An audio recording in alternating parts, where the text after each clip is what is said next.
Hey there, kids, it's Reg in the Zoo. Bam, bam, bam. Your two mates from Buffalo, New York. Bam, bam. We're going to do the top 3 worst office characters of all time.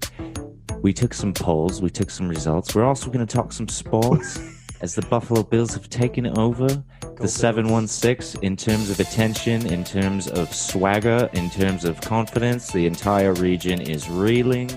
We're also going to go over a couple of people around the country who deserve a little bit more attention, as we always do. And then, wrapping it up, as always, the YouTube algorithm section. It's Reg in the Zoo, baby, episode 16. Let's go. Reg in the Zoo coming at you.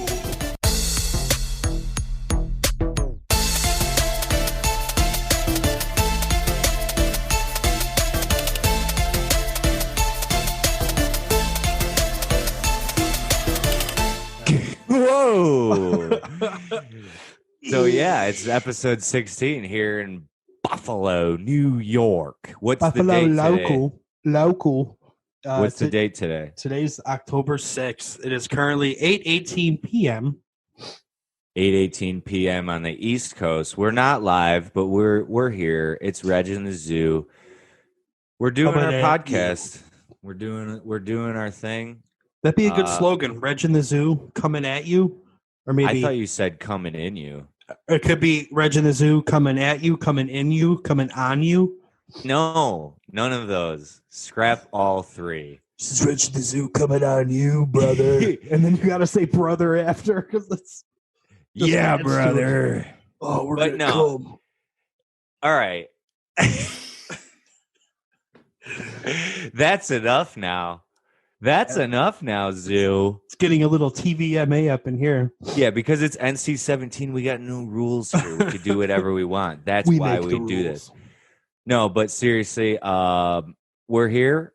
It's episode 16. I can't believe it's been that many episodes already, but every episode we like to kind of show a little gratitude for anybody out there listening. Thank you for coming back again. Sorry if we're disappointing you again, but please keep coming back and tell a couple people to listen to us and make fun of us if you want. You know what? If we are disappointing you, then fuck off. Go listen to someone else. Yeah, totally.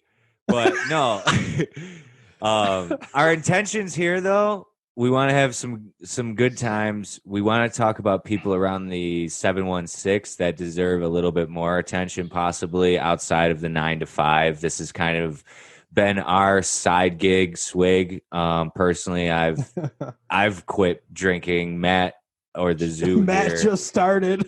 Matt just started. So what are you sipping on this episode?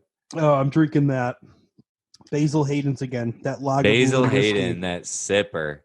But yeah, I mean, I talk kind of openly about how I quit boozing, but this has opened up a lot of energy for me, and it also is great for mental health. One thing kind of to just remind ourselves of, yesterday we were going to do a pod, and we didn't get around to it. You fell asleep. I ended up doing other shit, not that productively, honestly, and it just made me realize, like, I was kind of kicking myself. I kind of felt like I sold myself short by not doing one yesterday. So I just want to remind anybody out there, do your own podcast too. Like, I hope that if you take anything from what we're doing, it's that it's not only is it pretty cool to put something together like this, it makes you feel fulfilled in a way, but it helps with public speaking. It helps with, making points.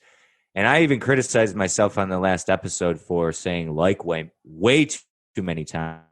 So I didn't really notice it too much. I'm going to try and do better at that this episode. Well, it's interesting switching between the remote life and in studio. So, that one got you a little bit there. Yeah, that one. Take it easy, bro. We've got a big episode. That one burned going down. Yeah, so take it easy. I don't drink that much. I just sip on the whiskey. That's what they all say, broski. Dude, that's what I used to say. I would do greens any day before drinking anything. Oh yeah, greens all the way. But a few All the things way. we've got obviously we're kind of always a little all over the place, but we try and segment everything. We start out a little bit local. We talk a little bit of swag, we talk a little bit of sports, we talk a little bit of on screen, that's movies, film, TV, and then sounds at the end. We always wrap up with a little bit of music. And then I like to always kind of point out some of the best songs or vibes that we find through the YouTube algorithm. But I got a question for you. yeah, when when you tell people like, yeah, I do a podcast, whatever, and they ask you, oh, what's it about? What do you say when they say, what's it about? I always say like anything and everything, but then I try to like narrow it down, and I say sports, movies, TV, local news, anything that's relevant in the world, really, we try to talk about, and we try not to limit it. But what do you usually say? Because I'm kind of usually at a loss because we talk about so much. um, pretty much when somebody asks, I sort of go with it more. It depends on. It's changed a lot since we first started. I think Yeah. when we first started before Corona, from being honest, I mean that feels like it was 20 years ago. But I think I would answer that question differently pre-COVID, and then coming back, it was sort of like, oh yeah, that's right, you were doing that before, right? But I'm trying to think back to in the beginning when people would ask, I would just sort of say, I don't know, we're just practicing, it's a little bit of this, a little bit of that. Yeah. But I still say that a little bit. Not that we're still practicing. I'm like, we only got, like a dozen episodes, and we're still I trying to find that main thing. But I mean, I feel like we found it, but I still just don't know how to tell I people about feel it. as though most people that know what a podcast is don't really ask Yeah, because they they just say sort that. of Yeah. know me enough already. Yeah. What I would love to do, obviously, and we have a whole list of people in a Google Doc that we want to have on. But that is ultimately what I end up saying is it's designed in a way where we're trying to find a rhythm that can be, something that somebody can come back to and know that they're going to get quality shit in terms of music, takes for sports, because I find myself interested in sports, but I like to dig a little bit deeper. And then music, I think anybody, what I find to be the most interesting is the people that know me the best, I find are the least interested in the Yeah. Yeah. podcast. Yeah. I totally get that too. Whereas some of the people that might not know me at a personal level as much, they are like, that's really cool. They're like, wow. But the people that know me best are just kind of like, no, that's cool. But I mean, inside, I think like, there I go saying like, but it's been personally, I have a strange mind that always comes up with a lot of different ideas, and I struggle with picking which idea to execute.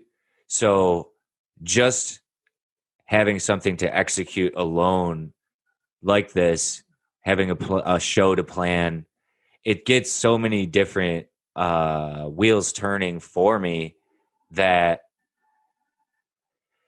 it kind of, I see why anyone else does it.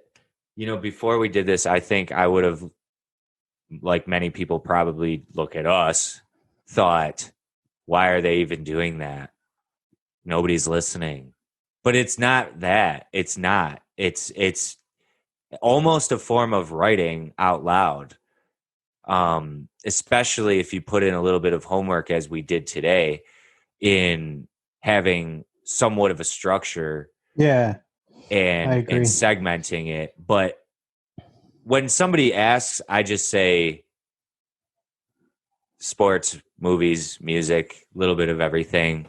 Um, but again, most of the people that I've kind of talked to about it, it's really more, I've been sharing like the personal journey that it's actually had a positive impact on my life in substitute to a lot of things that still need to be filled, because I think one thing that's important here is it fills voids where if I was just sitting on the couch right now, I would be thinking of a lot of different things and what I would want to say if I was on a microphone. But guess what? I have a microphone and you don't. So you will listen to every goddamn thing that I have to say. I feel empowered when I have a microphone in front of me. Straight up, Robbie Hart, Wedding Singer, 1987.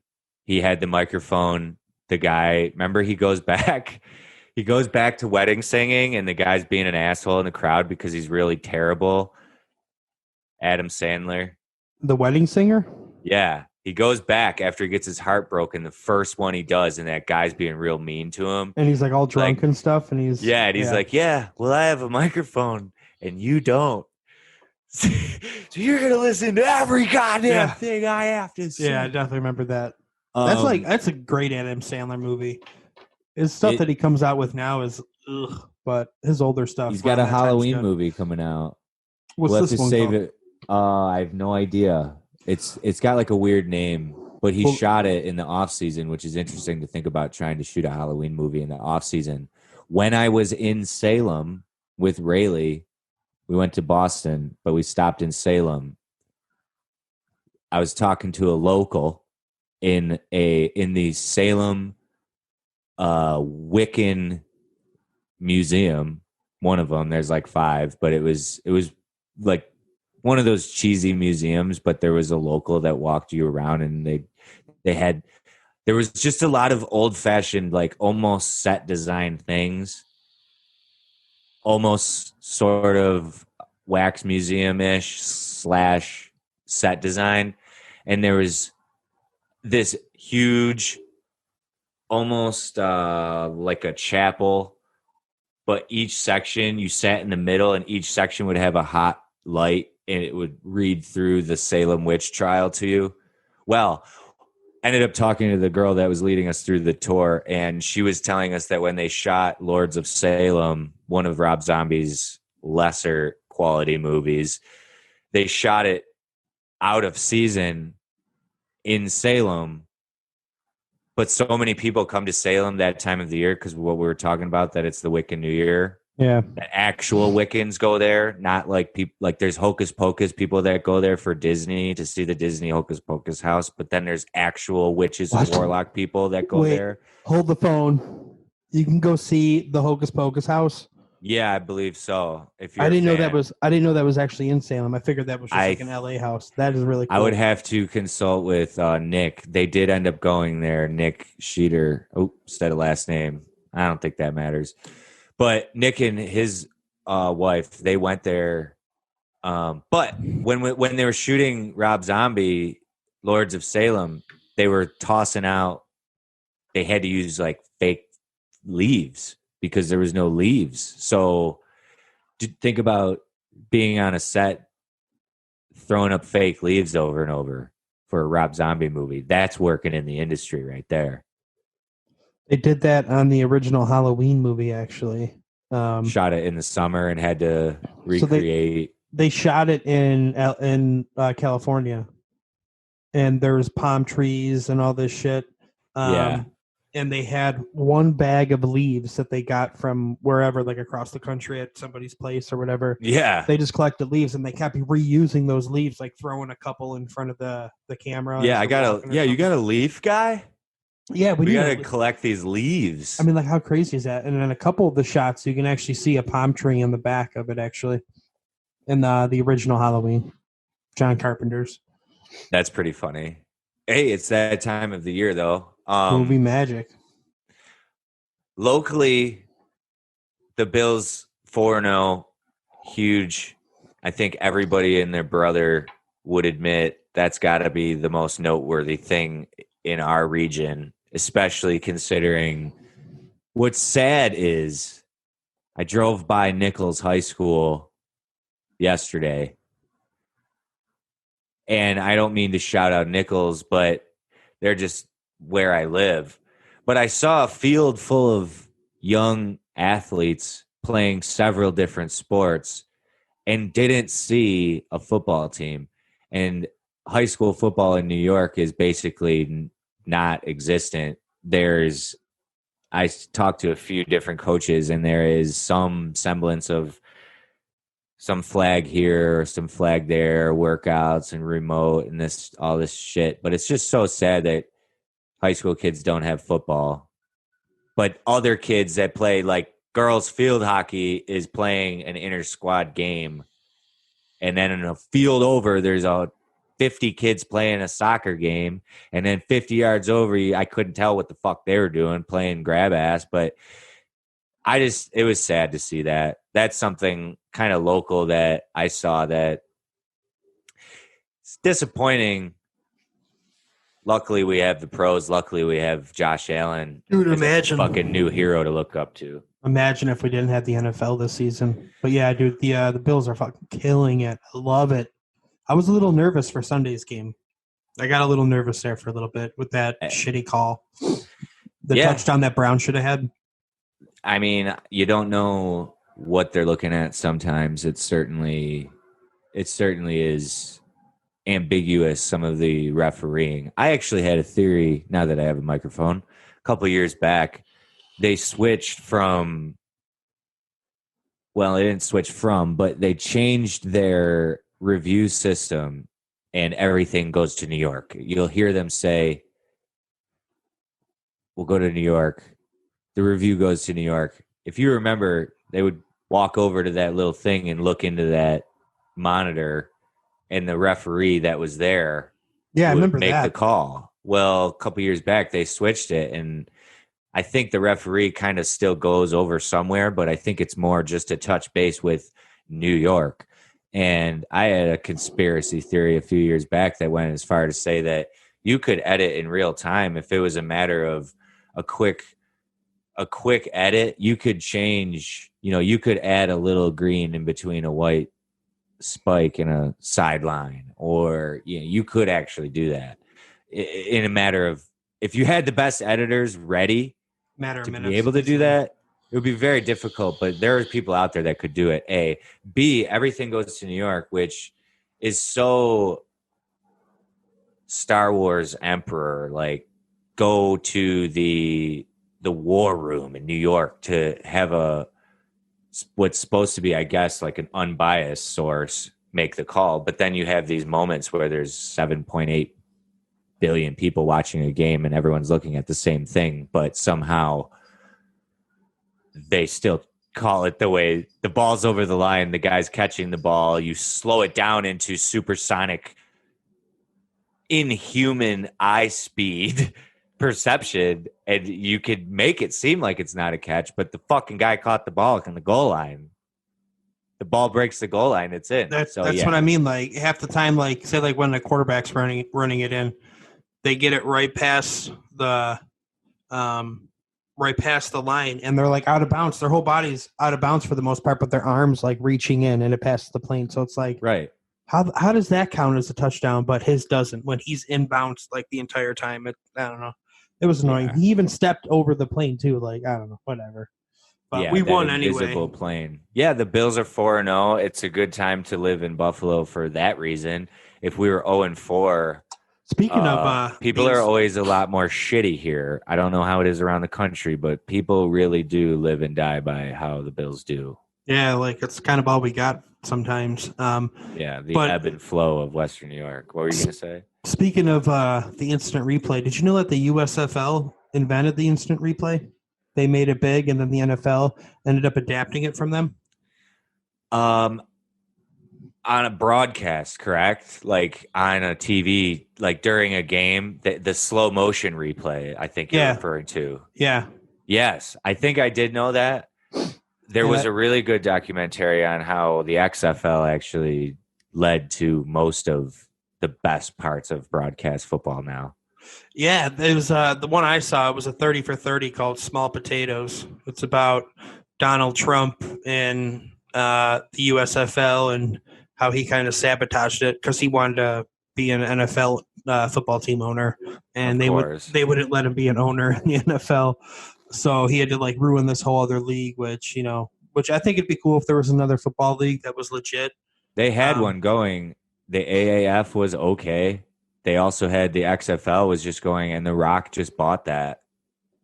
Did you know that? That's right. He did buy that. I did hear that because they went like bankrupt or something. They did go bankrupt. So he bought it, and I think that's pretty cool because he's a good guy.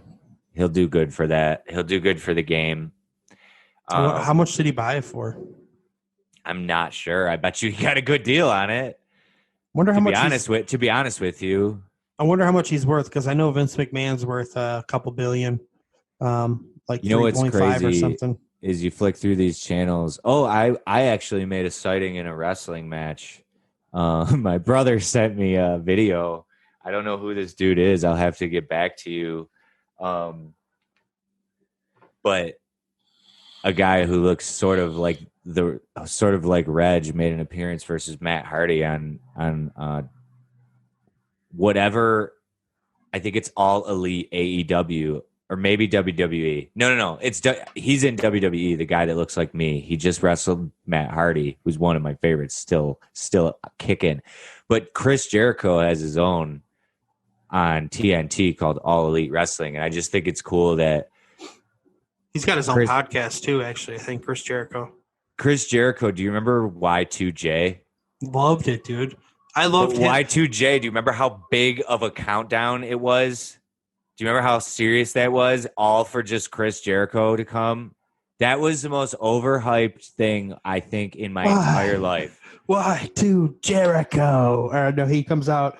They promoted that for like 3 months. His first time on Raw, he's like, instead of Raw is War, he's like, Raw is Jericho. Like, I love him, dude. My boy Sopper put me in a Chris Jericho Lion Tamer, original WCW Chris Jericho Lion Tamer in second grade. And Miss Burkhardt, he was Arabian. He's Yemeni, Yemen. He had me we were fucking around when the teacher was out of the room, and he had me in a lion tamer. And originally I was acting, like trying to act how wrestlers act. To be honest with you, I was trying to act how Stone Cold acted while he was getting the figure 4. The sharpshooter from Bret Hart. That's how I was trying to act while getting the lion tamer from my boy Sopper in second grade. And Miss Burkhardt walked back in and noticed and absolutely lost her shit. She was like, Saper! She thought I was really... So that was one of my first acting gigs. Yeah. Yeah, my brother used to put me in the sharpshooter. He used to give me stunners all the time. Yeah. My brother... Everything. Like, I'm surprised we didn't die when we were kids. The way we would wrestle. My brother was always 12 years older than me, so he was bigger than me, but there was a lot of fake fighting and a lot of good matches. He actually threw me off, unintentionally bounced me off of his bed once, and I once and fell backwards and smashed my ear on this old metal box fan. It was like just this thick, this wide, this deep. Thought of a box fan. But it was just so, it was like encased, like thick box, hard metal, rivets. Think technology class. That's the paint pastels we're imagining. Yes. On this fan. Okay. With like a plastic grate on the front and back, but like almost too big of holes for kids still back in the unsafe fan days. Yeah. And my ear chunked, my cartilage right here hit, and a little flap came off, and it didn't really bleed, but it was all red in there. And I saw a little bit of blood on my hand. I was laughing, but when I saw that blood, I was just shrieking. Yep. But I was fine. It was a quick lesson. He put some dirt on it, and we got back to whatever the hell we were doing next. Man, wrestling back in the day was amazing. I stopped watching it after, I was really big into the NWO and WCW. Fucking love the NWO. Brother. That's what I'm always saying, brother. The Wolfpack too. Wolfpack, Don't dude. mess around with the Wolfpack. Too sweet. I fucking love that. And D-Generation X and stuff. Yeah, D-Generation X. I was a huge X-Pac fan. When X-Pac and Kane teamed up, that was one of my favorites. I was also a huge Mankind fan. I wasn't at first, and then when he did that cage match with Undertaker and he got thrown off the fucking very top of it. My mother and I actually bonded over Mick Foley. Funny story. My mother took me to another example of the great Patricia Mountain not being afraid of people. She had a laugh with Mick Foley at Media Play after we were waiting in line to get my book signed that she had just purchased for me. The first one that he wrote? Yes. Well, I don't know, but he wrote a book. He did a signing. We waited in line. And he was in this tiny little booth. And I got out of line and I missed it. My mom and Mick Foley had a laugh about it, which I'm sure they had a great time. But she actually got to meet Mick Foley. Yeah, I left the line like a dumb little idiot. You can tell that he's a really good dude. He was so cool. I actually am going to have to ask her about that. We were laughing about it recently, but I didn't ask, like, what did Mick Foley say? Because I was always so selfishly ashamed of myself telling this story that I got out of line and missed my opportunity to see and smell Mick Foley close up. I always wondered, like, does he smell? He either smells like fucking fresh Irish Spring soap or he smells like absolute just fucking belly button. Exactly like what you would expect Mankind to smell like. Right? Like freshly showered, like just got clean at AA Uncle. Yeah, or for like, sure. Or like unfreshly clean. Just got clean. Just got clean. Unfreshly showered, non-showered AA Uncle. Do you remember Jake the Snake? Oh yeah. See, don't forget, my brother basically knew all the wrestlers. Grew up on that? Okay. Yeah, he grew up on the whole culture before me. So I heard all the legends. And then I got into it around that era when Stone Cold, The Rock, Mankind, Kane, Undertaker. I did have a WCW Royal Rumble video game on Super Nintendo that introduced me to the characters at a personal level. Was it Super Nintendo or was it the N64 one? No, this was 100% Super Nintendo. Was it? I remember I had the N64 one. That one, the N64 one might have been the one that had that guy with the skull face on it. I can't remember. Shaka Khan.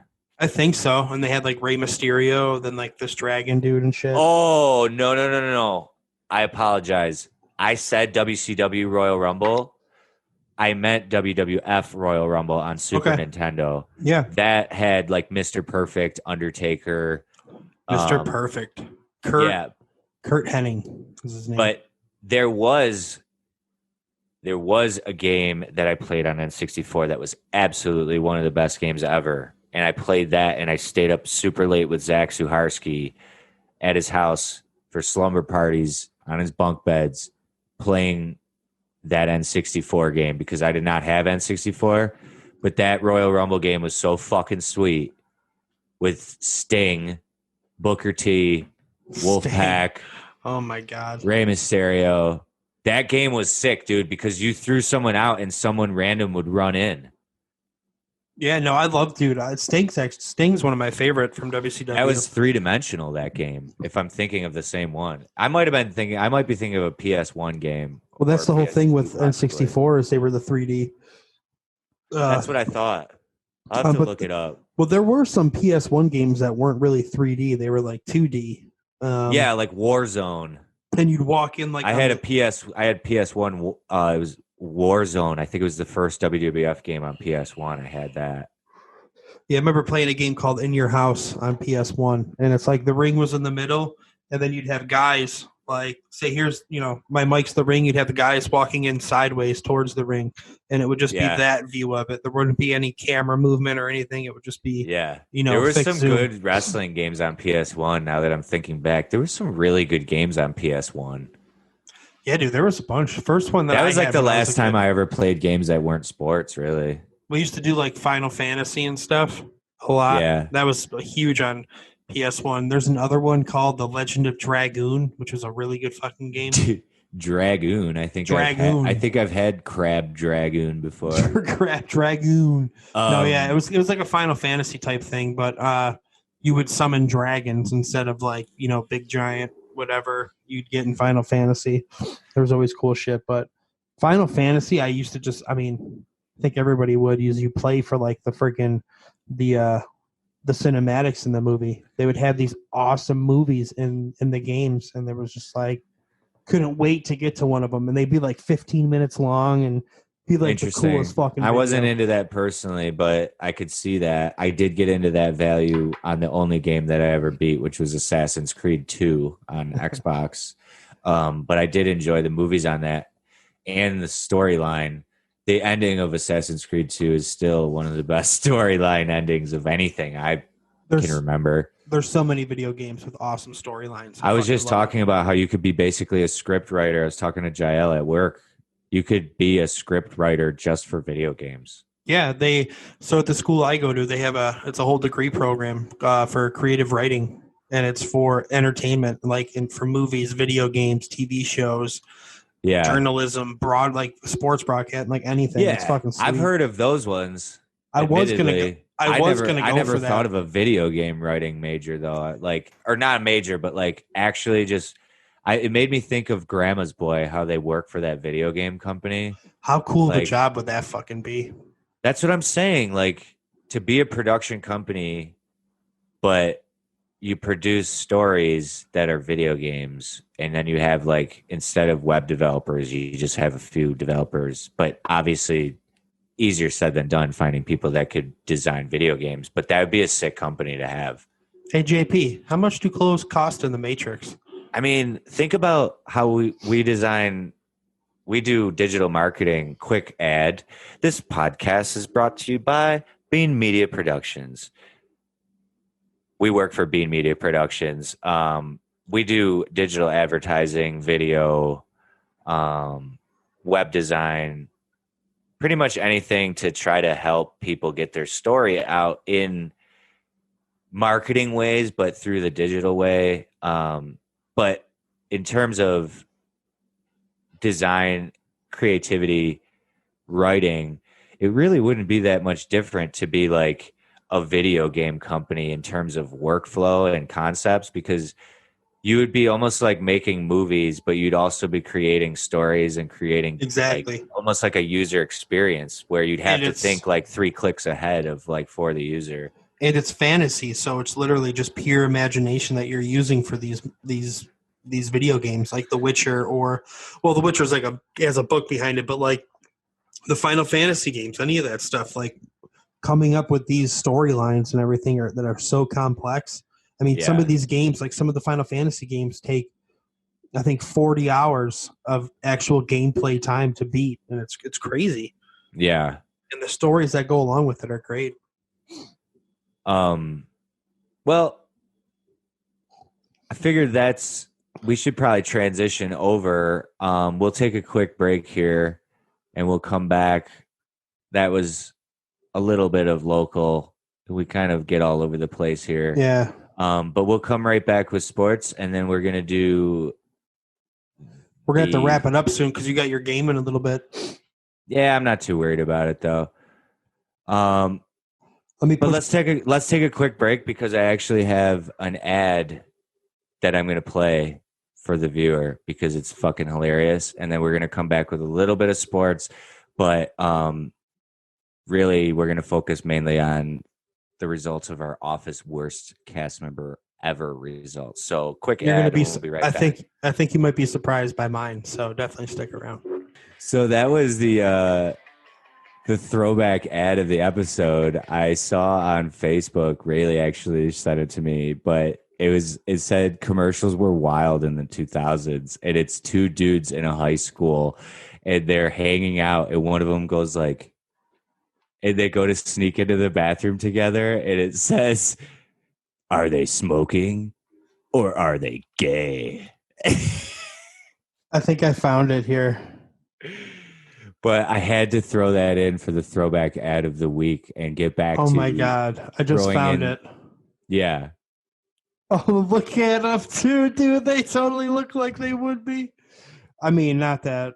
Yeah, Not that there's anything wrong with that. Yeah, it wouldn't fly in 2020 is the entire point of the joke here. It said commercials in the 2000s were wild. But yeah, when we were kids out there, that was the kind of stuff that we would see.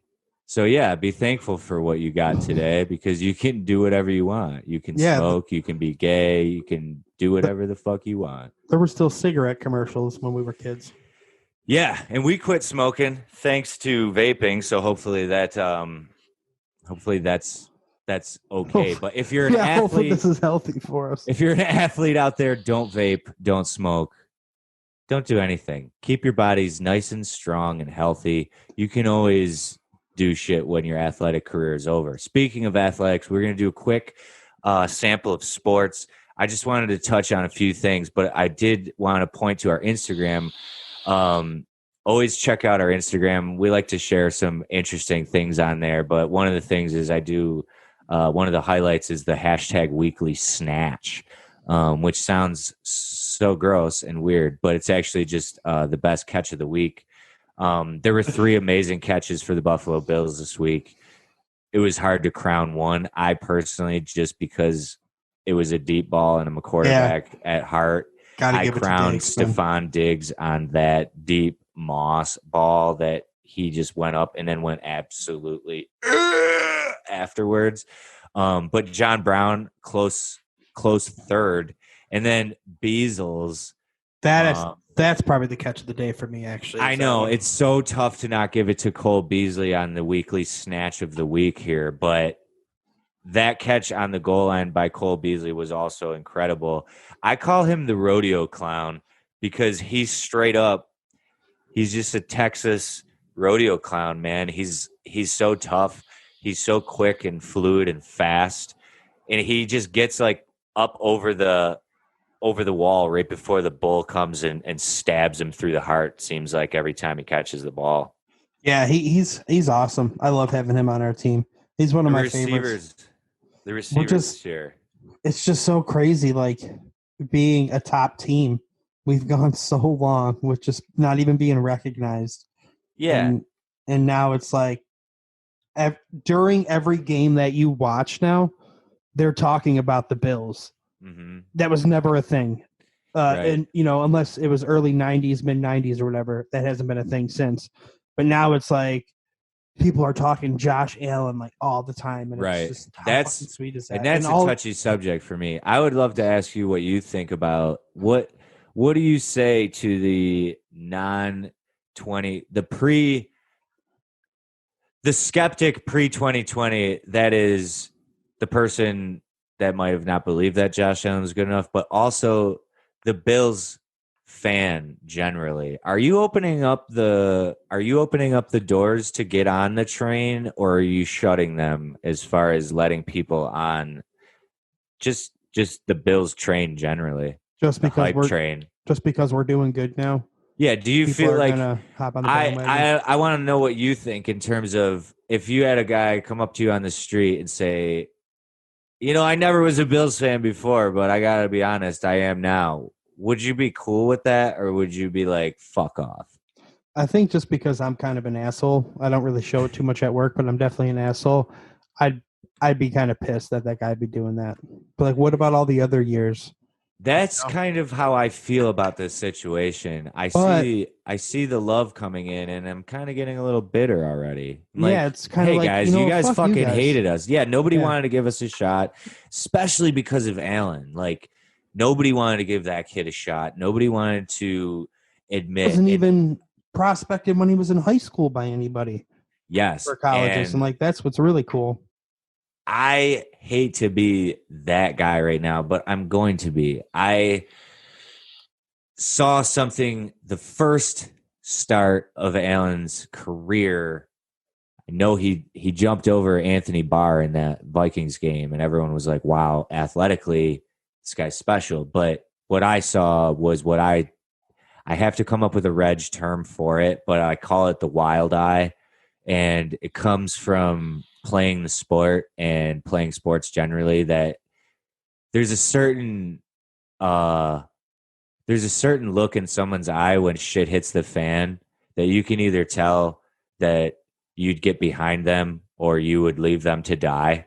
And when you look into someone's eyes on a football field, if you're a quarterback, you, first of all, even if you don't have it in you, which I proudly feel I do, I don't know if it's just from playing and being a psycho from playing since I was a little kid, but there's a certain psychosis that some quarterbacks have that you can see it in their eyes. Brady, Breeze, a little bit of Rodgers. Rodgers has a little more of a cool hand, like I'm always cool kind of vibe. Um, but I personally love the ones that are a completely different beast when the game goes on, and they will never. They might lack here or there, like the Favres, the savage quarterbacks out there. But even Mahomes, who's so sweet and cuddly, seemingly, he's got a mean look on his face when he's in the game. If Yeah, you when he's watch, playing, he's got. yeah, he's got a mean switch. And some guys don't have that. The Stafford, the Wentz, the Matt Ryan, Blake Bortles. I could go on and on, but some guys just don't have this switch. And I saw that in Allen from the get-go. And I knew, having played the position, that if he could figure out the game and be nurtured and have the weapons around him that he does, that he was going to do this. So I don't want to be that guy, but I'm going to be that fucking guy, because I personally have believed in 1-7 since the beginning. But I'm just so skewed right now in how I feel about. I'm almost bitter when I hear someone say, like, admittedly, like, I was wrong about Josh Allen. I almost get more mad to hear that. I would almost rather you keep your fucking take and keep talking shit than to like admit that, oh, now you're going to be a fan because he's so fun to watch. Well, he was that fun to watch when he was missing touchdowns, but he didn't have Stephon Diggs running under it. And I think that's a testament to what Brandon Beane has done with this franchise. And I heard that there's rumors of Dable going after this season. And I've talked about Ken Dorsey here on the pod, and I've started realizing maybe I should shut up, because maybe Brandon Beane is keeping Ken Dorsey's secret for when Brian Dable leaves, so that nobody really knows about Ken Dorsey and tries to, swipe him. But I just think it's really cool to see the contagious leadership. Two things I saw: contagious courage and just lack of fear, and how a real leader like a Josh Allen, like a Jimmy Butler, two examples of that being contagious. Josh Allen gets injured on Sunday. Two quick examples: one in the Bills game, one in the Heat Lakers series. But when leadership and this psychosis, this switch that I refer to, takes over and leads to just a contagious courage amongst peers. Allen game, guys always showing that leadership, always showing that toughness and togetherness. He leaves the game. What happens? This wasn't seen in the telecast so much. You might not have caught it. Somebody did catch it, and I saw it amidst my just Twitterverse. But there was a clip of Matt Barkley on the sideline getting ready when we did not know whether Josh was going to come back or not. And Stephon Diggs, who has taken heat for his teammateship, much like Jimmy Butler also has in the past, was over with Barkley, immediately coaching him up and getting in his face in a positive way, getting ready for the next play. And Stephon Diggs has taken heat in Minnesota for being a bad teammate and being a cancer and complaining. So it goes to show you regardless of all the things that people want to talk about, stats, regardless of all the other things that they want to talk about with Josh Allen, it goes to show you what that does to a fellow teammate, where you got a guy like Stephon Diggs, who you might have thought was a bad teammate, is now helping the backup quarterback when shit hits the fan. Second example, I've talked a lot about Tyler Hero on here. Haven't really talked too much about Jimmy Butler because I'm going to be honest, I never liked him that much. I always respected him. I always thought it was cool that he made it. I always loved that he was a sort of a rags to riches story, and he stayed humble and real.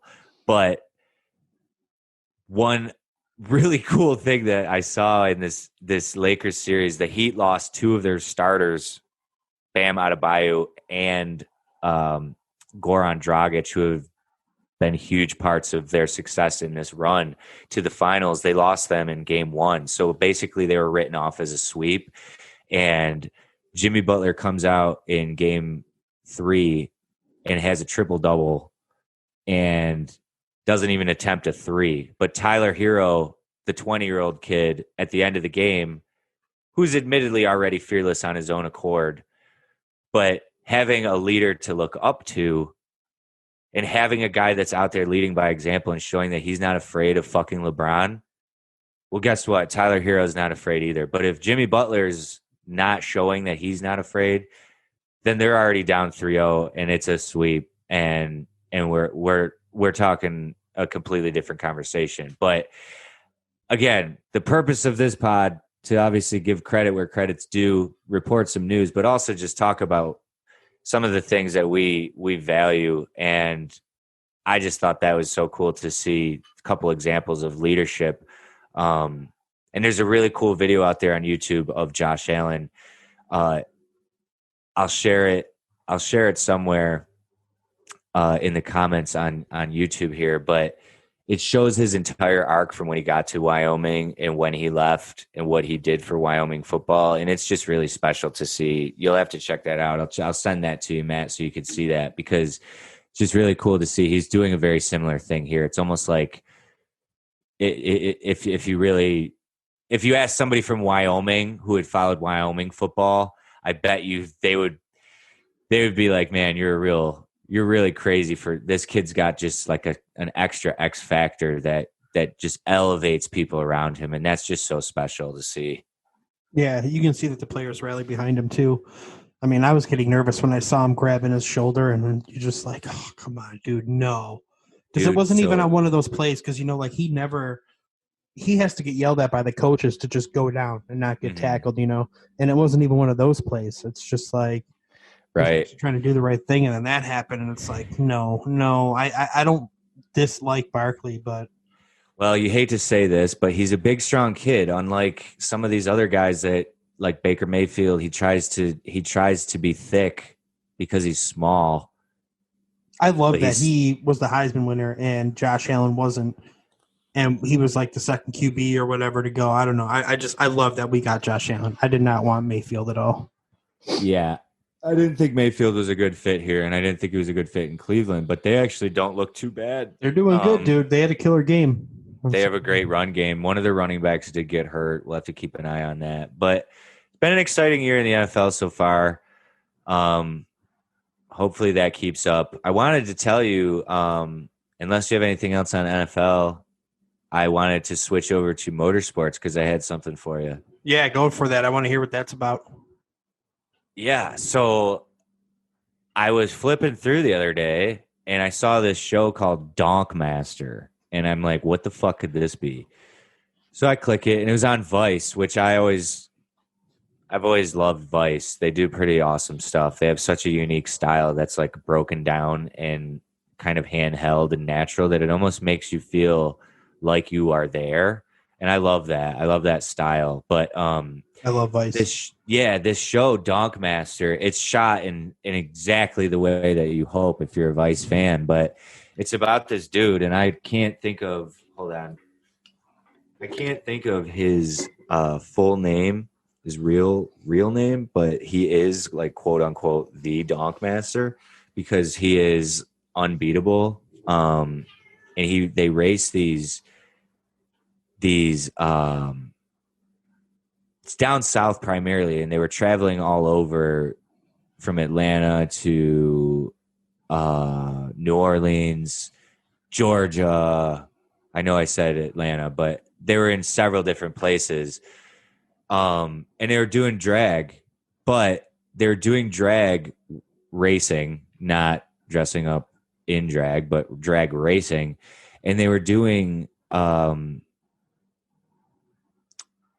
racing these cars. The first episode I watched, this dude rolls up to the line with this huge donk. They call them donks. And it's one of those cars that you'd think you'd see almost in like a fucking Paul Wall video that look with, they have huge rims and very skinny little tires, and they look like they could like lift, and they're all souped up.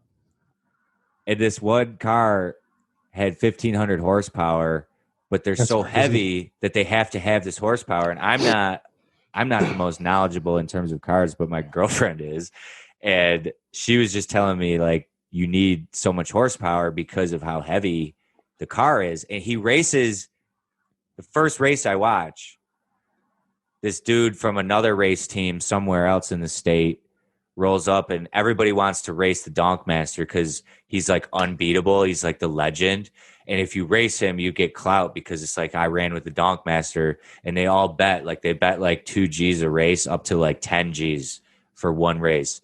And they'll pick, they'll get lane pick, or they'll also do 2 different types of tree on the lighting. So they'll do like pro tree or standard tree.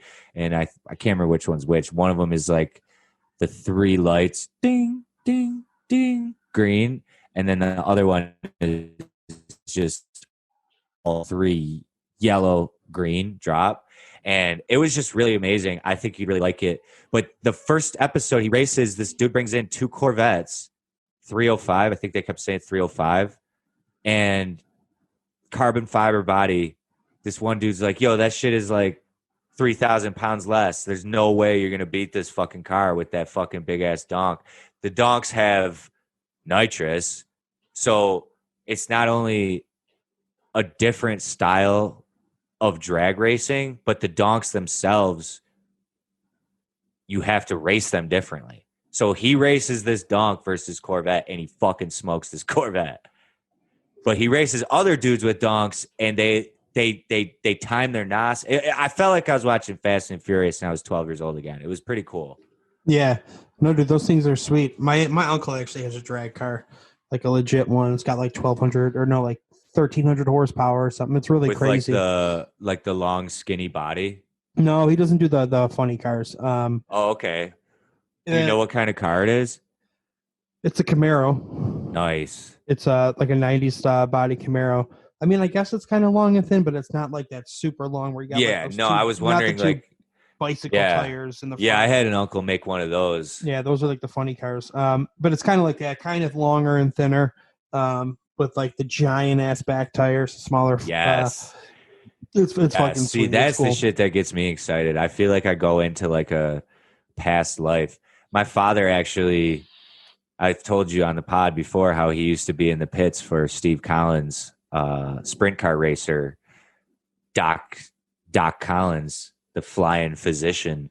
That's cool. But he retired from racing. But back in the day, my dad used to be in the older racer, Tom Tabor's garage, and he would pit with him. And they used to run up on this quarter mile. They used to run, and my dad used to go up there. And he said when he was like young, he used to be the one in the middle to drop his arms. And that's just like cool. A cool thought I have about my dad. I want to switch over so we can fit in a quick doc film movie. I've got one for you. And then we'll go over the results of the Office Worst cast member. And then we'll end with our 5 songs of the week. Yeah, let's go for it. Another quick break, quick advertisement. This podcast is brought to you by Bean Media Productions for all of your digital marketing needs. Be seen, video, be heard with us. Yeah, grow with us, baby. But yeah, Bean Media, if you ever need anything, you can reach us at beanmediaproductions.com. So, switching over to the screen, we'll talk a little bit about The Office worst cast member. We did a little poll, top 3 worst, so we're going to go over the results. But quickly, we wanted to bring out of the woodwork zombie style because it's Hollywood and it's Hollywood Halloween. I wanted to bring back Doc-Film-Movie. This was a game that we played in a couple of our earlier episodes when we were trying things out, and it actually popped back into my head that we haven't done it in a while. So I figured what better time than now. So I'm going to give Matt, or the zoo here rather, a story that I'm going to tell. Just a quick little 30-second, 1-minute story. Minimal detail. And Matt's going to try and guess if it's a documentary, if it's an actual real-life news story, or if it's a fictional movie story. So here we go. I'm going to tell the story for this edition. Send in your best little snippet to us at Reg in the Zoo, or you can find me on Twitter at Jer7Reg. What's your handle, Matt? The _zoo 716. 716. So send us, find us, follow us, DM us, talk to us, be our friend. But send us your best film, movie, doc, and we will try and guess it on the air. But so here we go. I'm going to roll here. So a little story. All right, Matt. So I'm going to lean back for this one. A group of individuals end up on a tugboat. They're out in the middle of the ocean. They're trying to find something. They're all on a specific quest together. And what they end up finding out is this, in the middle of the ocean, unbeknownst to them, on their quest, they find this boat from the Civil War. And the Civil War boat happens to have run for years, but it also happened to be the site of an incredibly terrible tragedy that a lot of people happened to die during, but also they never found these people, and they also never found this boat. And unfortunately, all but one person from the original crew unfortunately died. So is that a documentary? Is that a real life news story? Or is that a fictional movie? I'm going to go with a real life story because you said you felt remorse or whatever when you said that unfortunately these people died. So I'm going to go with a real life news story. Wrong. Documentary? This was the movie Ghost Ship. Dude, I was thinking that, but like when you said Civil War, that just totally. I'm not gonna lie. He said, I was just watching it. Great movie. I'm sorry. Great movie. It might not have been Civil War, but I didn't want to lose track. No, they didn't. But have he does start like talking about when they find the ship in the beginning. I totally forgot. One of my favorite movies of all time, by the way.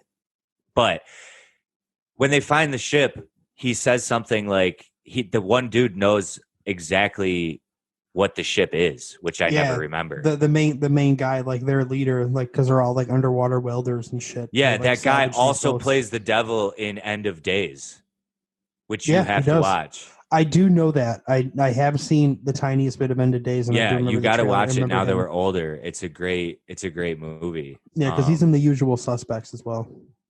But yeah, send in a challenge for us, Doc-Film-Movie. Send us a quick little excerpt, make it up, because it can be fake. Not really. because if you make it up, then you're not playing the game right. But it would still be funny to read it and have us guess it, and then we'll never fucking know. But get at us on the soch. So I was thinking that it was Ghost Ship too, but I'm like you said, Civil War. I know the Civil War kind of was the Civil War did kind of throw it off. I kind of cheated, but I didn't want to lose you. And also, I almost fucked it up a few times because I almost said a tragedy happened that everyone died but one little girl. But that was confusing because the girl, how did the little girl end up dying then? Did she just starve to death on the boat? Did she just, because she's always a little girl in the movie, but yeah, in the that's the girl beginning, that everyone that's the gets her girl that head looks cut like off. Shelby. Yeah, true. Sucker punch. Emily Brown? Yeah, true. Sucker punch. Browning? A young sucker punch. So I put it out on my own Facebook, but I got a lot more engagement than I expected. And I did it as a little experiment because I want to try and do what we can to just get people to listen and also engage with the pod. But we'll try and go through these results, and you're gonna have to tally, Matt, aka Zoo, as we go through here. I'm not gonna name people's names, but I'm gonna go through. I put out a line and I said, "What are your top 3 least favorite characters from The Office?" In order from 3 to 1, 1 being the most hated. Am I giving you mine at all before you read Yeah, them? you can give me yours, and I'll give you mine, and we can go over a little bit real quick, and then we'll go through what the people had to say. So do you know your top 3 off the top of your head? I have 2 right now. Okay. Yeah. Think of your top 3. And I think that would technically make you part of the sample. Okay.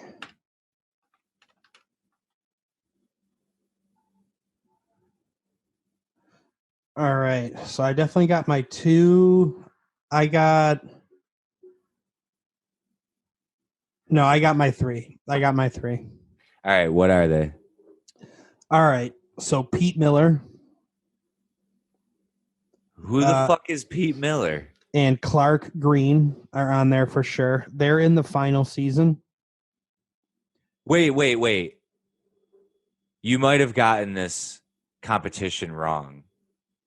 Are you referring to people in the show or their real person? Because I'm referring to members of the show.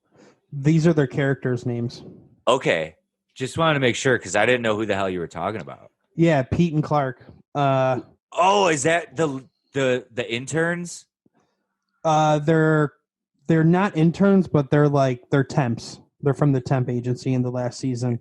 Okay. So Pete ends up dating Aaron, the new. Oh yeah. And then Clark is the one. He's in like Hot Tub Time Machine. New Jim. New Plop.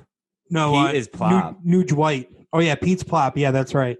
And then the Clark Green they say looks like Dwight's son. Yeah. So those are your 2, and then what's your number 1? Then? I'm not sure if this is going to surprise people. I'm just looking for the character name because I don't know the character. Oh yeah, is Will Ferrell's character actually D'Angelo? D'Angelo Vickers. That's my awful. My absolute least favorite Will Ferrell moments in acting on anything, and just one of my least favorite characters in any show, TV, movie, anything. I agree. Terrible. Absolutely terrible. I feel as though it's not his fault, but no, it's not. It's just you can tell the writers they had no idea what they wanted to do with him. Yeah, it was definitely a swing and a miss, and that's why he does make my list also. And to be honest with you, my list, I forgot 2 people when I made my list, but I went Gabe at 3, Jan. Oh no! Yeah, Jan at 2. Jan, okay. Uh-oh. As the results started pouring in. Did you say your number 1 yet? No, that was D'Angelo Vickers was my number 1 most hated. Okay. Because you just kind of cut out a little bit there. Okay. Sorry. Yeah. So Gabe, Jan, Gabe Lewis. I love Gabe's character, dude.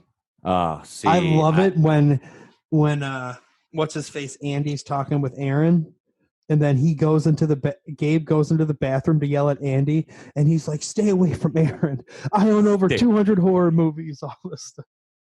Fucking love no, it. you're right though. I'm not gonna lie. I laugh my ass off at But Gabe, and I to be just like honest, him. I just like yeah. Zach Woods, the actor that plays him, because he's on Silicon Valley and he's fucking hilarious on that show. Well, here's the results. I'm not. So you got your tally ready? Because there was a few in here that I actually forgot about, and it sort of affected my list. But do you have your pen ready, Matt? Yeah, I got my notepad open here. So it's going to be hard. You're going to have to keep up with me. So I'm not going to read people's names. I'm just going to read them by each one by their top three. So then, first person, a male, Kelly, Gabe, Charles. Kelly, Gabe. Who's Charles?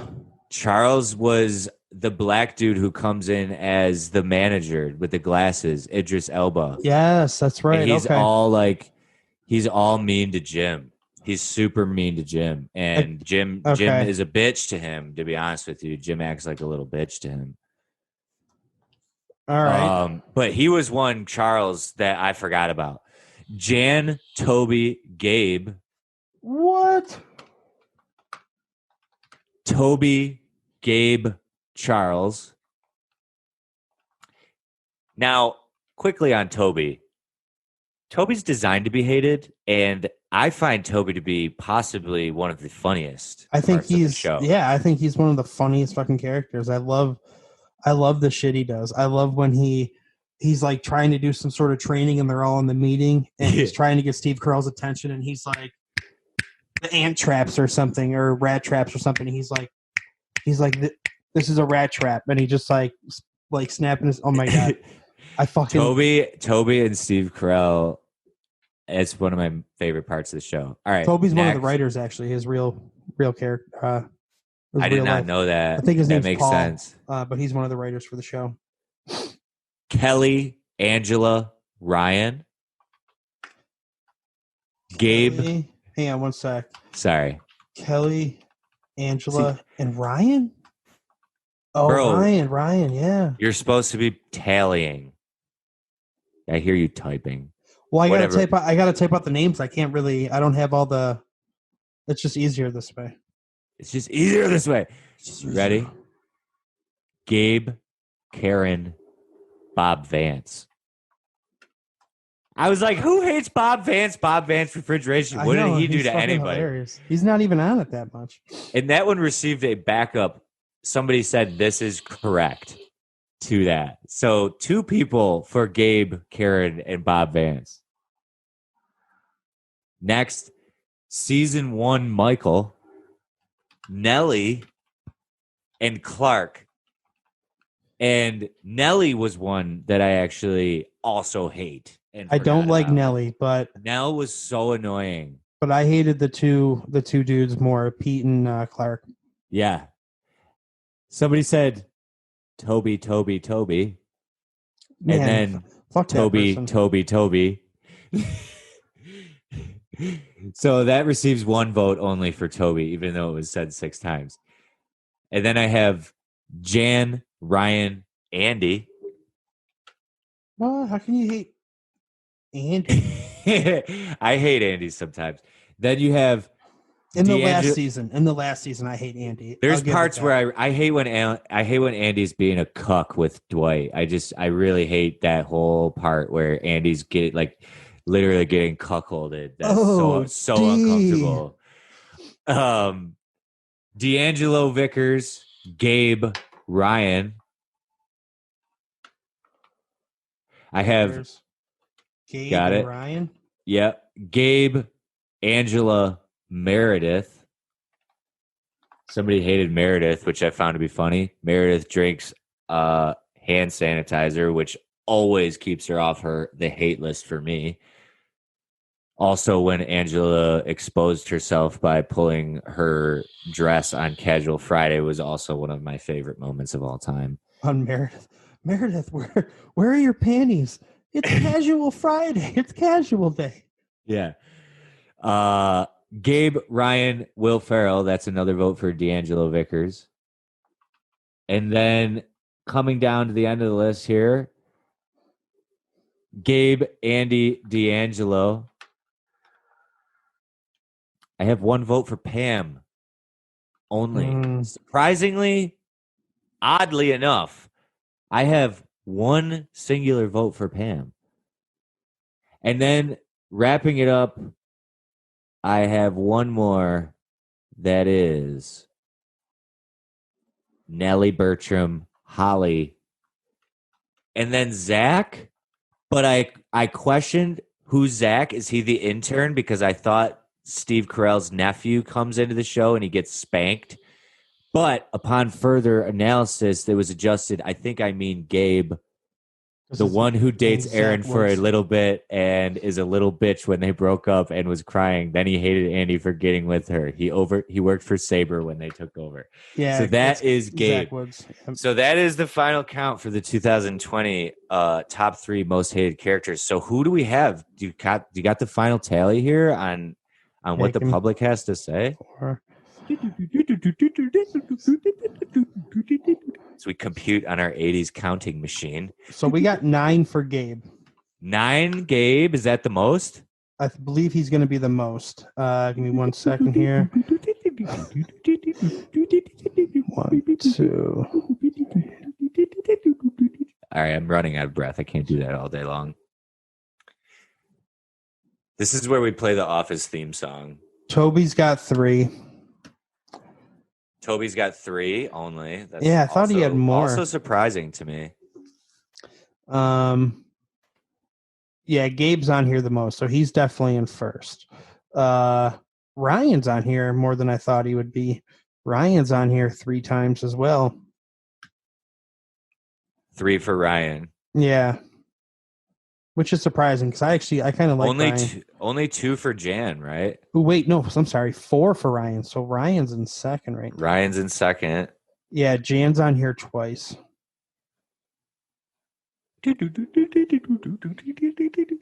D'Angelo's got to be up there. Yeah, D'Angelo's got 1, 2, 3. 3 for D'Angelo. That's it. Thought there was more. How many for Kelly? 1, 2, 3. I only had 1 for Kelly. I had 2 for, or no, I got 2 for Kelly. Oh yeah, I got 2. And then 2 for Nelly. You know what? Only one person said Holly. That was weird. How does nobody not? I realized, and then actually, someone else said I also hate Holly, but they had already given their top 3. And Yeah, I you know also what? forgot about Holly, and I fucking Yeah. hate her too. Yeah, her character was kind of lame. I mean, because honestly, Holly was great until she left, and then I hated her. Yeah, But I did hate her in the beginning when they were being weird. I mean, I think that's one show that needed Steve Carell to be what it was. That's the only way it worked. He was just because as soon as he left, it's like they totally changed Andy's character. Yeah, like Andy's character completely. I changed. can't even watch it after Steve Carell leaves. They just turned Andy into like a fucking asshole. It's like, all right, let's just make him the biggest asshole possible. It's like, why? Because he gets power. That's what happens. You know what I mean? People get power. But like, some of it just doesn't make sense with him. But I don't like the arc of Andy a lot of times. I think Andy.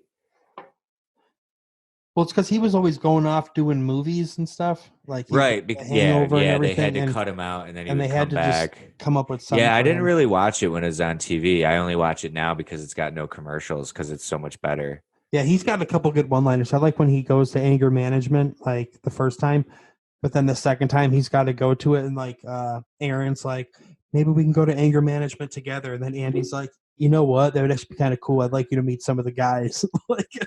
It's just so dumb, dude. Like, how many votes for Toby? Toby had 3 or 4. Let me see here. 1, 2, 3 for Toby. So we really only have, it's pretty much a wash, other than Gabe's number one. Gabe and Ryan had 4. Ryan had 4. Gabe, Ryan. Then it's a tie between D'Angelo, Toby, and I think that's it. It's between them. Well, there you have it. Our first official results from the people. We'll try and do somewhat of a little poll. Get at us on social media. Tell us what you want to see. Tell us what you want to see anytime. But we're going to try. I'm surprised nobody said Robert California. Dude, that's a good point. I hate Robert California. I forgot about him. A lot of people like... I kind of liked him. All he did was compare things to sex and stuff. Which was like partly funny and partly just kind of not that funny. But I'm going to be honest. I did revisit some Robert California content and I didn't mind it this time around. When I first saw him, I wasn't huge. But after I got over it and revisited the series, Rayleigh, my girl, she's watched it like 5 times because they said that they were going to take it off. So she just started rewatching it and watched it all the way through, like towards the end of quarantine era. But great show, all timer. We couldn't not put that out. Once I saw how many people kind of responded to that little poll, I just thought it was cool to just do a little thing. So we'll try and do a little bit of that each time. We got to do more of that. Maybe we can do one for Parks and Rec next. Yeah, definitely. That'd be not a bad idea. I figure we can sort of take a quick break, quick ad real quick, and then come back, wrap it up with sounds, aka music and all that kind of stuff. So quick break. This podcast is brought to you by Bean Media Productions, Buffalo, New York, for all your video production and advertising needs. Be seen, be heard, grow with us. So yeah, if you want us to read your ad, we can. We know how to read. During our 9 to 5, we do that stuff. We have a little bit more fun here, obviously on the pod, but by day, we do a lot of cool things with marketing and advertising and video. I hosted one with one of our clients. Not going to get into it too deeply, but it was really cool because I felt like I was more ready for it because of our podcast here. Yeah, that's fair. And then also another really quick ad drop. I got a second new hat. Last episode I had the vintage hat from Old School Hat on Instagram. But today I have a new hat and I'll show you the front, even though I always wear my hats backwards if it's a snapback. But this is the new one. It just says trust no one. That's cool. I like that. The brand is Stuntin' Damn Fine Goods. But I had gotten their ad quite a bit on Instagram and Facebook. And eventually I just kind of caved and was like, you know what? I'm going to buy that because I like it so much. I want to talk about it on the pod. But to be honest with you, bro, this hat itself, the actual quality of it, and they did not pay me to say this, is just really, really quality. This brand Stuntin'. So if you check out their hats, they've got some funny kind of weird shit. I like weird shit, but I have trust issues based on some of the weird shit I've done in my life. I just thought it was kind of a cool thing in 2020, but it's got the little rope joint. You can't really tell, but I love the little rope joint. The quality is just absolutely killer. It feels so comfy on my head. Really soft. The band is nice, but it's like one of the most comfiest hats I've bought. I'm not just saying that. So I wanted to kind of peep that real quick in an ad kind of break as we head into sounds, music, and that. So anything you've been listening to lately, Matt, this time of the year? Actually, today, first thing in the morning, I was listening to Magic Sword again. I've talked about them on the podcast before. It's like my snowboarding music. Just fucking love it. It's turning into that season again very soon. I've been thinking about you. Who did you say you were listening to some EDM? Yeah, Magic Sword. Oh, some Magic Sword. You've mentioned them. I still haven't gotten to like dive deep into them. They're just Um, so good for snowboarding. At least but that's yeah, I I usually definitely listen want to to come with EDM. you sometime this year. I Yeah, want to dude. come snowboard with you this year now that we're a little bit less awkward of friends, now that we know each other a Yeah, little right. bit. No, dude, But that'd be cool. I love going out with people. It's just I just can't wait to get out there. It's been so yeah, long, man, and I had I a went, kind of a stressful season working there last season. So I'm yeah, I looking remember forward to you not talking working about there that on and the just going for fun. second job, Saab back in the original days of Reg in the Zoo. You used to talk The about working originals. there. Visit our original episodes; they're still hold up. We try to make these things so that they don't ever get old, so you can listen to them from the beginning. But obviously, there's more timely stuff. Um, Next episode, I'm not going to wrap it up yet. I still have to give my YouTube algorithm top 5 songs from the algorithm. But next episode, we're going to be back in the studio. And also, we're going to do a horror special. So we're going to do basically the top 5, couple different top 5s. We're going to get a list together. He's going to get a list of each. I'm going to get a list of each. We're going to talk about them because horror music, one of the things will be like top 5 horror music of all time on the next episode, because we're going to do all horror, all your scariest, top 5 scariest, top 5 weirdest, top 5 Goriest. goriest, top 5 best music. And then also because Matt, the zoo here, was talking about how he was not afraid when he went to Gutenberg as a young man, it made me think, how about the top 5 most overhyped or not scary movies that people say are scary, but they're not really? And then the top 5 good, bad horror movies. So there's a lot of top 5 there, but next episode, you can look forward to the horror 2020 special for Reg in the Zoo. But going back to music to kind of wrap up this episode, Steven Stromanger, I've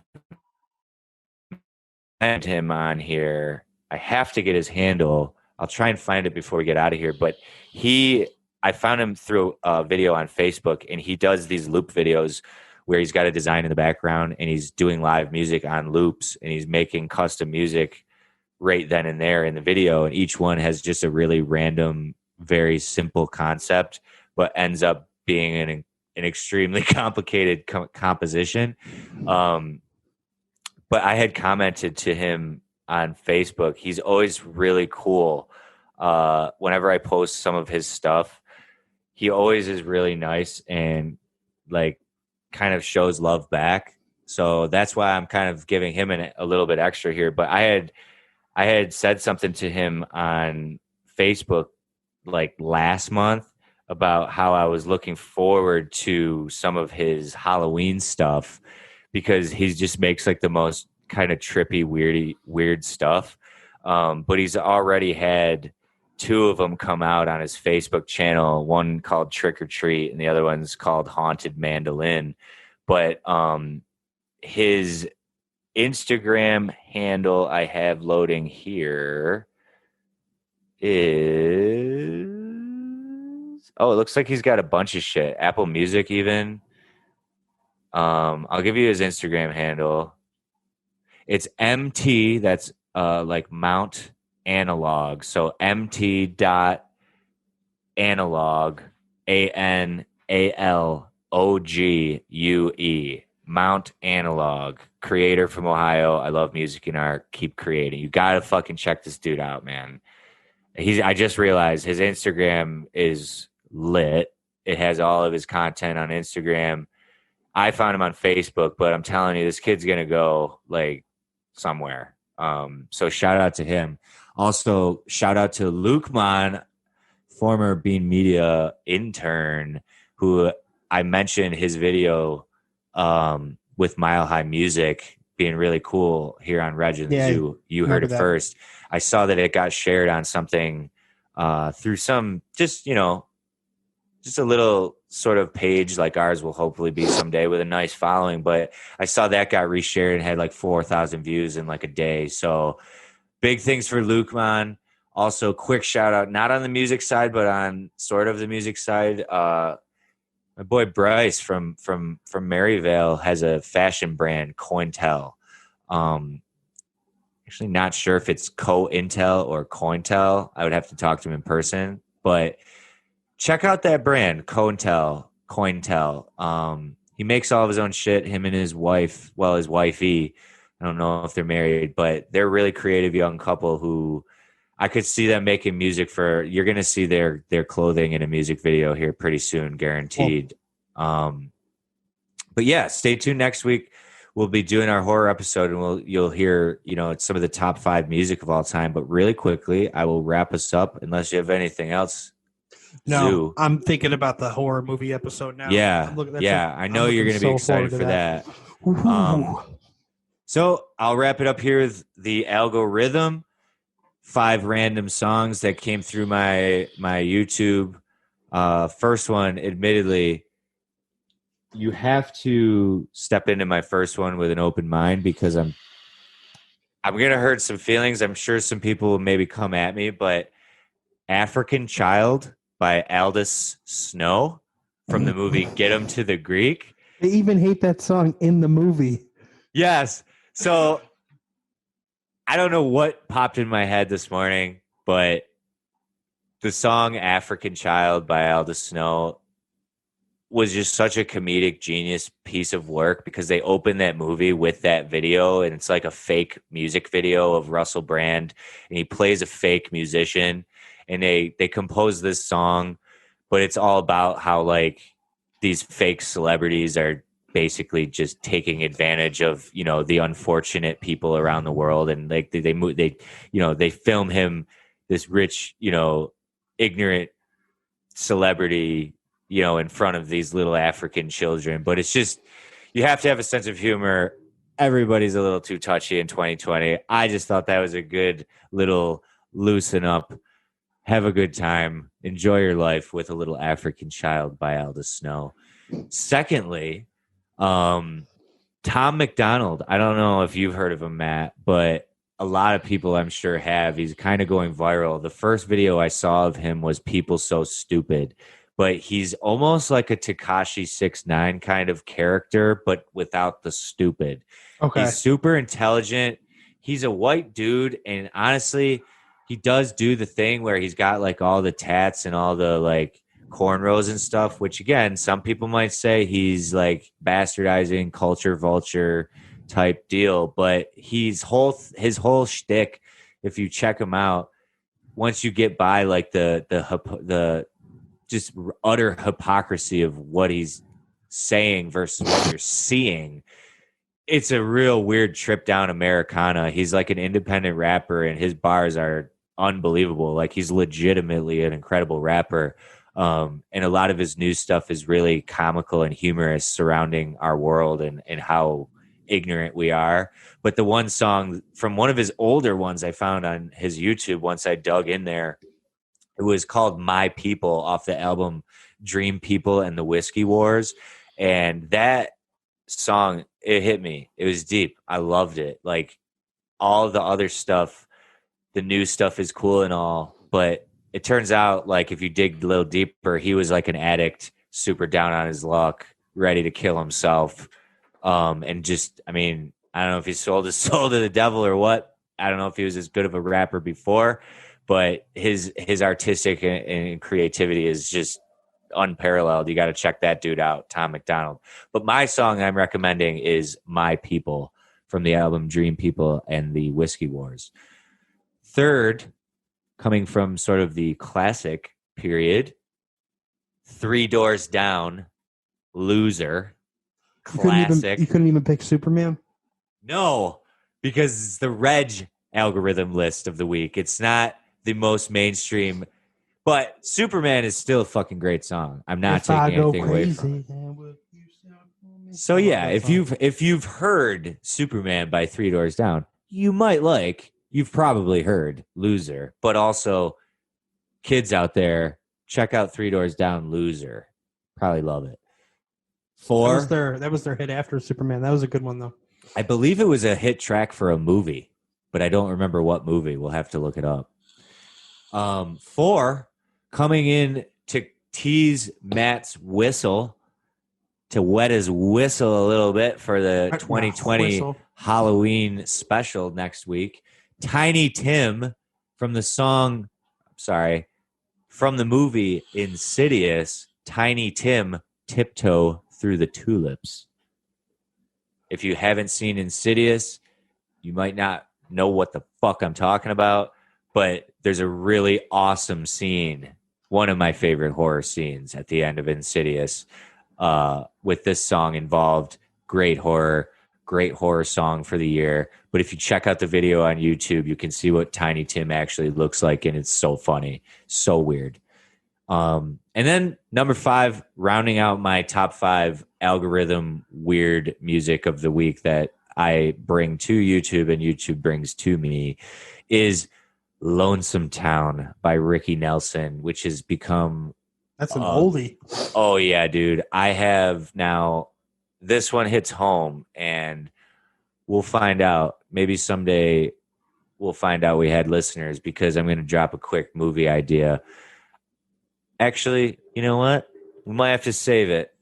I think we'll have to save my idea for a movie called Lonesome Town for another episode, but you will have to listen to Lonesome Town by Ricky Nelson and envision what kind of movie you would make, because I'll tell Matt here off the air what my idea is, but I've got a bunch of ideas for that song and a whole plot line that could make a really cool film called Lonesome Town. So basically, during quarantine, Rayleigh and I had been driving around a lot, all through the countryside when you couldn't do anything here in Western New York. And that song just hit me. And I had a whole brain cloud of like a movie that could come out of that, just listening to that song. So listen to Lonesome Town. Next time you're bored, next time you're feeling down, next time you're feeling weird, and you run out of Reg in the Zoo to listen to, sit back and listen to Lonesome Town. But I think that's enough for me. I talked a lot. That's a long episode today. I know, one of our longer ones, but you know what? I think this is what we gotta stick with, this this level of attention to detail, because I think the better we can be, the more people are gonna listen. Yeah, I agree.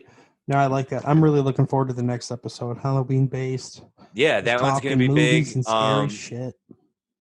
The zoo here is gonna be getting these split up so that we have, obviously that's why we're trying to segment these a little bit for the viewer, because we understand nobody's going to fucking listen to us for an hour straight. So we try to break these up into little bite-sized pieces. So video-wise, you'll be able to subscribe on YouTube and stick with us, because we'll break these out, and each segment will maybe become its own little 10 to 15 minute video rather than an hour and a half. And then also stay tuned on Twitter, JR7Reg, at Reg in the Zoo on Instagram. Yeah, follow us for sure. Subscribe to us everywhere audio-wise so you can keep listening. And then also I do have a new blog up on the tryingtimes.com. Just a little bit about seasonal depression and some statistics and things that might make you feel a little bit less weird if you feel like you're feeling seasonally depressed. So check that out too. And then obviously be a good person out there, make your own luck, be courageous, be contagiously courageous, and remember that fate loves the fearless. I think that's good for episode 16. Ooh, episode 16, Fate Loves the Fearless. Let's do it, baby. We'll see you next week. Halloween 2020 episode. Reg in the Zoo, baby. Share some ideas on our gram. We'll talk to you guys next week. Thank you. Bye. Bye.